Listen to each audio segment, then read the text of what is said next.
Hello everyone. Today I'm taking a look at the new server we've created to continue our adventures in Valheim. So the quick background here is my friends and I have played through the entire vanilla game and have beaten the boss in the Ashlands. And we wanted to do something a little different on a second playthrough.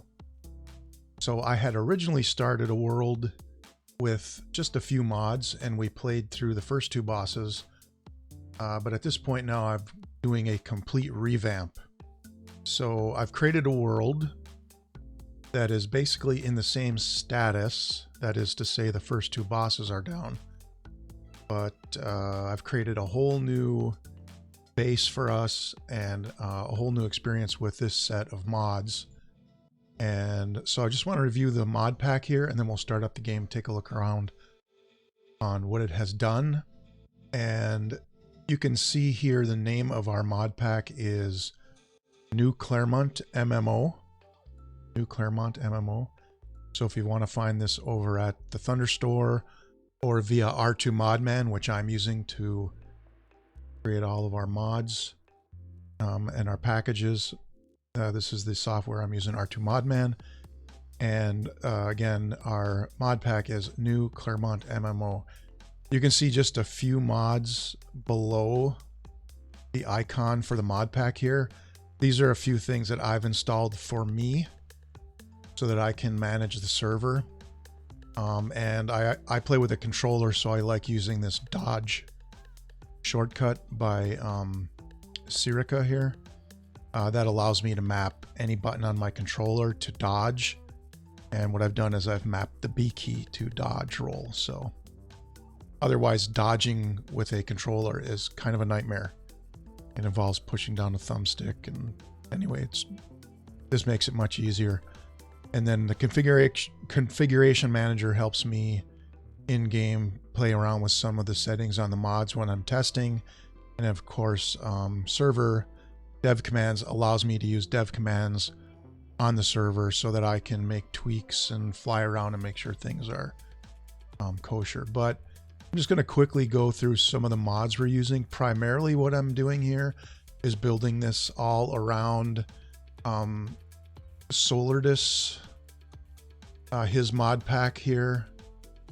He's got a bunch of mods that do a lot of really cool things. The Horrors brings out unique enemies at night. Gardening lets you do a lot of cool things with your planting.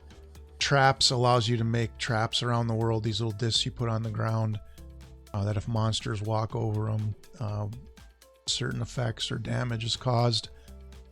Monstrum and Monsters both add monsters, where Monstrum I believe is specifically for placing things in the last couple of biomes. The magic adds a magic system, which is really nice. It's what I'm playing on my character. And then the items in the addition add all the things that you need for a bunch of unique weapons, the magic items, and that kind of thing. And then on top of that, I'm using creature level and loot control, which is really great for adding different effects to all the monsters in the world. Expand spawns, drop that, spawn that. Expand world I don't think is here because it's on the server only. Oh yeah, expand size, expand data. These are all used to make a larger world because this mod by RTD Biomes adds a new biome for every biome that's in the game. So you have a meadows now and a cursed meadows, a black forest and a cursed black forest, and so on. So to accommodate all these new biomes, the world has to be expanded a little bit. So that's what we're using. And RTD Biomes also adds a bunch of new trees and stuff, and it really makes the world look even more beautiful. And then crafty boxes, these are a lot of in the auto store. These things are just quality of life improvements, and you can kind of look those up later. Mining caves is pretty cool. It adds mines all over the map. the mining caves and the ore mines adds extra mines all over the map that you can stumble across and go into mine primarily the vanilla materials like flint and bronze and iron. So that's kind of the highlights. I'm not going to go through every mod here. Really like the groups for creating on one side of your screen a health bar and the name for everybody in your group, so you can kind of keep an eye on everybody in your group.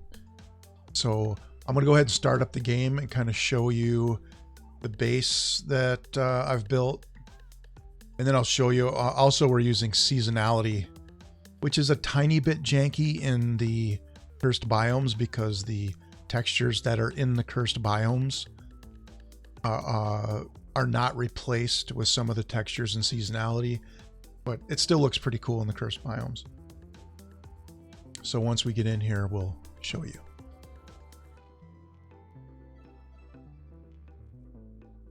We've got the game loaded up here, and you can see seasonality actually affects your load screen as well. So, and we're going to head into the game. All right, so we're in the game and inside the base I've created. And you can hear the wind howling because, as you can see at the top of the screen there, we have 13 hours of winter left. And that is real-time hours as long as somebody's logged into the server. So I'm hoping that will mean for us the season. We play once or twice a week for a couple hours at a time. So I'm hoping that means for us the season will change every couple of weeks in real time. But here we are, and you can see how seasonality has affected the world here. It is pretty cool. It is a pretty cool mod. I'll show you a little bit of the jankiness in the cursed biomes here in a minute. But let me do this. Let me go into... Just make sure I don't die. And I'll go into free fly. And I will give you a little look at the world here. At the base we've created. Got a portal hub here. We have our crafting and mining area. The armor you see there is from the armory pack. This is also going to let you craft a bunch of very unique items and weapons and armors from some of the new drops in the game. And then our farm out back, you can see one of the mods we're using is allowing us to plant basically anything that grows in the game. So I've got some mushrooms, thistles, raspberry and blueberry bushes there. I'm also using a mod that allows, once you build a light, it burns forever. You don't have to continually run around your camp putting resin and coal in all of your lamps.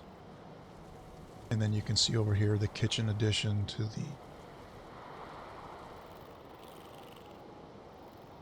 the camp. And then I've got a sundial there, so we always know kind of what time of the day it is. Oh, I fell off the wall.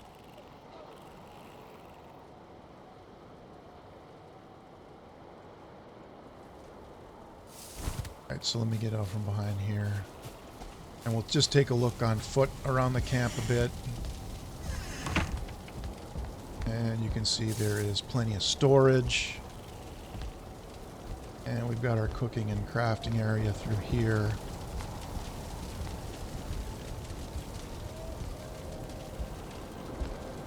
When we get to that point in the game, we'll have all our ovens and everything already. And then all of our beds, all labeled.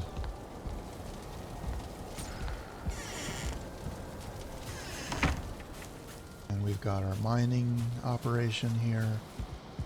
And then the place to do all of our crafting. Metalworks back here.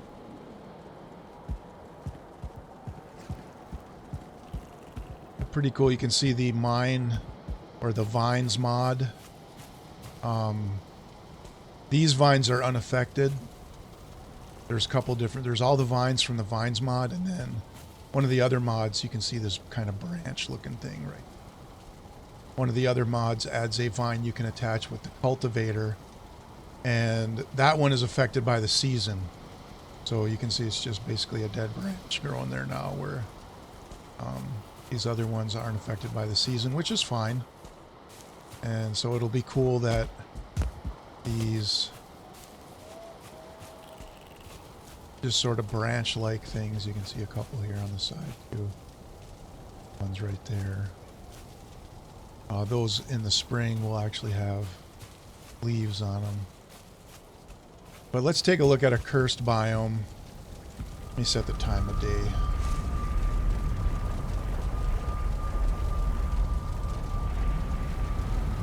We're in the kind of late morning.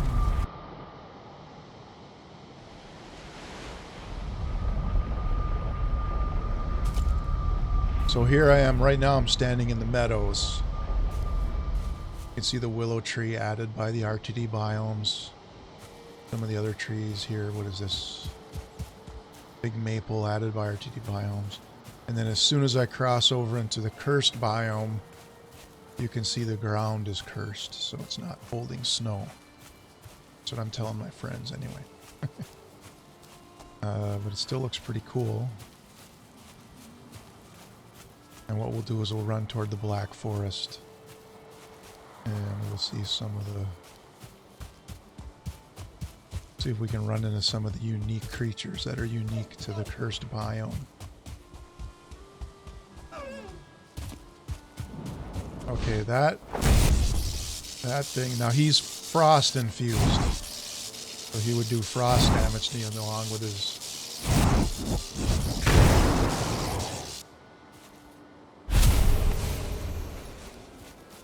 But now those will be found all over the meadows and the cursed meadows. Just like deer and pigs and... But there's a couple of unique creatures in here. See if we stumble across some of them. You can see there's a new boss stone. I'm going to say that because I can't pronounce. Vezigijikajur. Anyway, that is going to be... Gives me the location for the new boss, which is a sub-boss. Right here. Eikthyr Spirit. It's a new boss you can fight. Where are you, mate? There he is. Got a cobalt.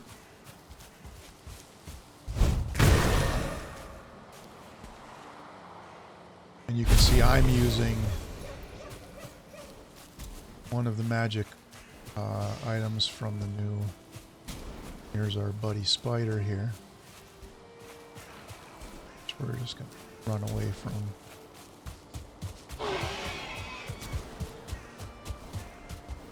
Head up into the Black Forest and see some of the creatures in there.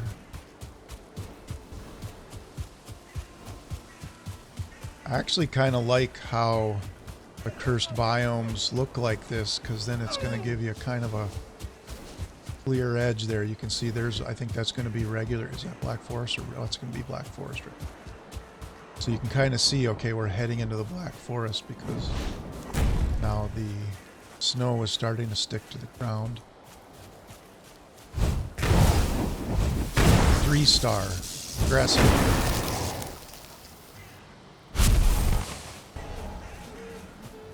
And you can see if I wasn't in God mode right now, I'd be in trouble. So here's your Black Forest in winter. And there's one of the new creatures from the RTD mod. And those are killer dangerous when you first come into the Black Forest. Right now I'm pretty much geared to be able to survive the swamp. What has this guy got on him over here? He is a chaos infused. So basically he can do like all of the effects. Oh, I hear a troll. We'll see what the troll looks like. There's the troll in winter. And get him to destroy these guys.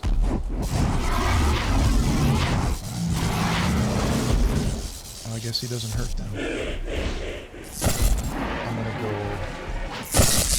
We're gonna go into ghost mode.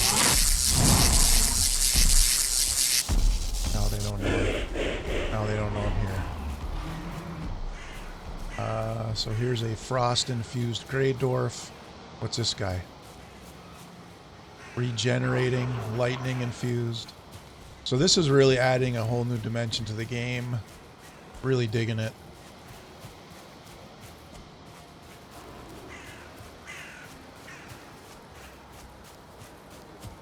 Okay, we're gonna head back. Now we're going to take a look at Cursed Black Forest. Now, if you don't want any spoilers at this point, because you're considering using the mod pack, maybe don't check this out, because it is kind of unique to go into the Cursed Biome for the first time and not knowing what to expect. As you can see, the Cursed Black Forest sort of reacts the same way to winter. And then spring, summer, and fall should look perfect, because there would be no partial snow cover, but I still think this is pretty cool. Some swamp over there. There's another troll.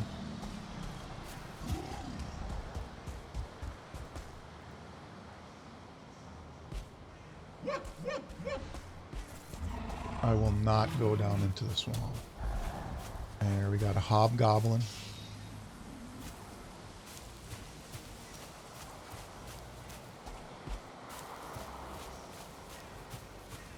There's one new monster in here I may not want to spoil for you.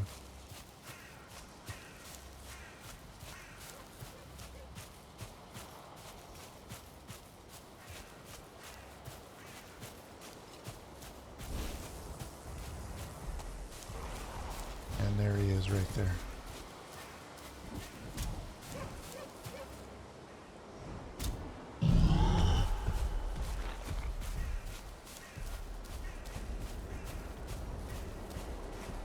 Let's head toward the portal.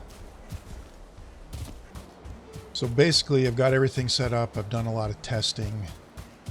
Make sure that everything's sort of populated correctly. So the mod as is works pretty well.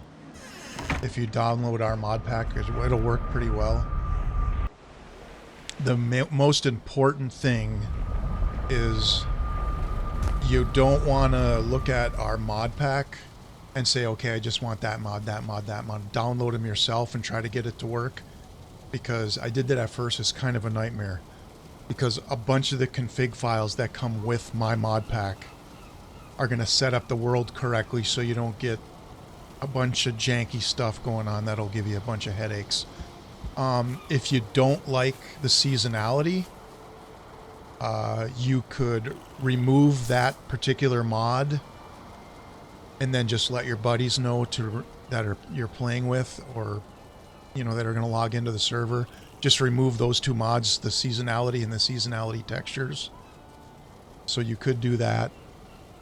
If you are going to just play, you're going to host the game on your computer and have your friends log in, you don't really need to do anything. If you're going to host this on a server, then you've got to make sure that you put most of these mods in the Bepinex folder along with the configs on your server. Some of these mods are only client side, and you can pretty much tell which ones those are. To be safe, the best thing to do would be just put them all on your server. For example, seasonality's got to be on the server, or a friend might log in and it's spring for him, and another guy it's fall, and for you it's winter. So that's got to be on the server. A lot of these mods need to be on the server so that there's one central configuration for everybody that logs in. So anyway, it was a lot of work to get this set up, but I'm really pumped up. We'll be live streaming these adventures on Tuesday nights and sporadic play sessions in between. So got any questions, just comment below. I'll try to get to them and answer questions if I can. And in the meantime, enjoy your ventures in Valheim, and we hope you have a great time.